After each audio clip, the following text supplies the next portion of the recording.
cha bahlala sike silikhulume nje iqiniso bakithi kungonakele lutho. Niyabona kodwa ukuthi nje lately anginayo inkinga yoku-uploada ama-video. Mengithe ngizonifakela i-video, guaranteed same day niyayithola leyo video.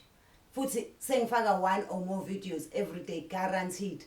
Ngoba angisanayo inkinga yokuthi ngiyazama uku-upload i-video ya 5 minutes kuyothatha 2 days, lokhu yenza kancane ibufferish. So nje lo ngaba ne-DSTV internet angisanazo lezo inkinga ezinjalo.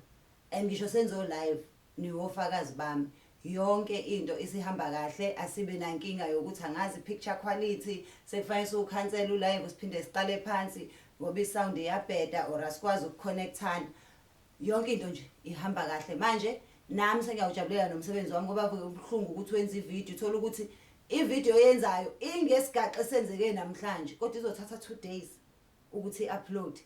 By the time i-uploadeka unendaba isize yabanda futhi niyazi ke South Africa isigaxa after sigaxa nje beke kwaphela isikhathi into ungakhulumanga ngayo you are too late nje already.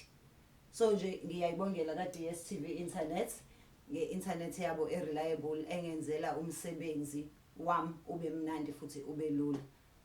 Angazi ke mekuwukuthi wena ukakabi nayo i-DSTV internet ukuthi uhlaleleni ngoba nje i-reliable ngendlela engijabulisayo mina.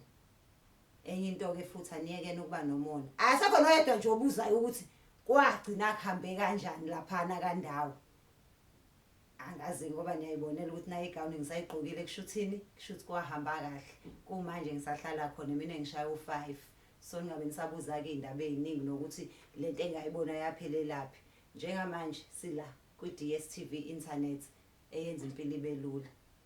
Ngoba nge-DSTV si online.